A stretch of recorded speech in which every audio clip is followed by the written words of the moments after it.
Good morning, my name is Anshul Raj and today I'm going to be talking about quantum computers. Now, let's say there's a coin that's placed on the table, but this coin is said to be in a state of both heads and tails at the same time. Now, I know you're wondering, how is that possible? Well, I'll come back to that later. For most of our human history, human technology consisted of our brains, fire, and weapons. But as time went along, humans started making more advancement in technology. They started making computers, and these computers started the age of technology.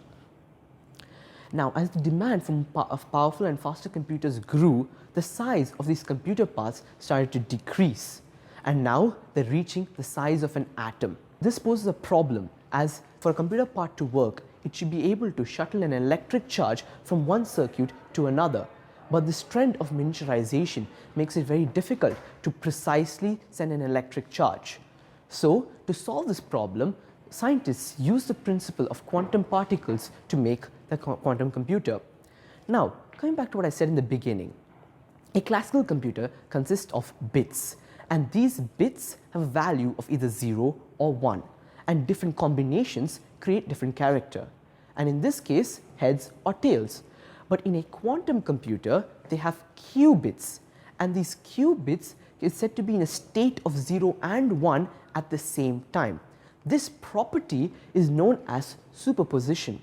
Superposition is the ability of a quantum particle to be at two or more states at the same time.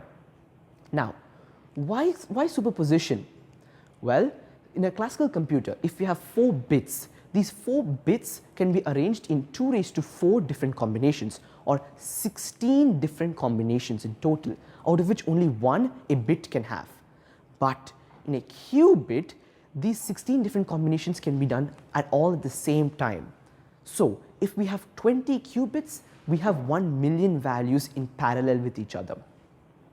Now, there is another property of quantum physics we need to understand to move forward, and that is quantum entanglement.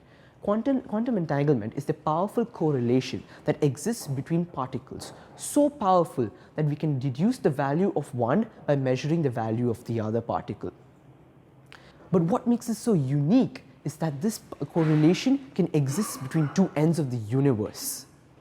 Now, we can be a little cheeky and we can use both superposition and quantum entanglement together to be able to do numerous calculations at the same time. We may be able to perform tasks that would take long periods of time in very short periods, like Google's quantum computer, which completed a task in 200 seconds that would take 10,000 years for a classical computer to do. There's another thing which quantum computers are used for, and that is encryption. A quantum computer uses the photon's ability to polarize, as the photon's polarization is completely random. And it's impossible to predict the values of a photon without trying to break the laws of physics. So let's take an example of Jack and Harry. Each of them have an entangled proton. That means that their values will come out the same. So when this photon starts to polarize, it will ascribe either a 0 or a 1, and this will create a long series of zeros and ones to allow them access to their secure vault. But let's say there's an eavesdropper trying to break their connection. Well, their connection will be disrupted and they both will receive 2 different values, making it impossible for them to access their vaults. Now, I have talked about things which a quantum computer can do already, but let's talk about what they can do in the future. To understand this question better, let us talk about what classical computers can do. Let's start with medicine. A classical computer is used for laboratory-assisted computing, care for critically ill patients, and quantum computers can go a step forward. They can even help in treating new diseases, or they can help us understand proteins' behaviors, or give us insights into pathogens that were never possible before. Or we can even try finding cures for diseases like Alzheimer's, which was never possible before. There's another thing which computers are used for, and that is computer simulations. A computer simulation is a program that tries to simulate the behavior of a system and predict its outcomes. But a computer simulation is used for things like nuclear blasts and F1 cars to test how much drag they face. But in a quantum simulation done by a quantum computer, it uses quantum particles. And these particles could include things like photons, electrons, quarks, and more. So it will provide a much more accurate answer, and it will go through millions and millions of probabilities to give you the most probable answer. And in a more sci-fi future, we may be able to find the future of Earth.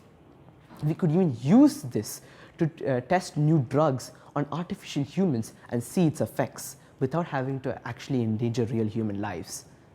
Now, you may have heard companies hiring people to solve problems for them.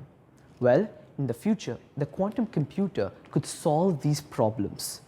It could be things like a finance company's new trading strategies, or a transportation company trying to negate costs and solve logistical problems, or for companies that rely on deep learning and analysis for their work cannot do it with current computing.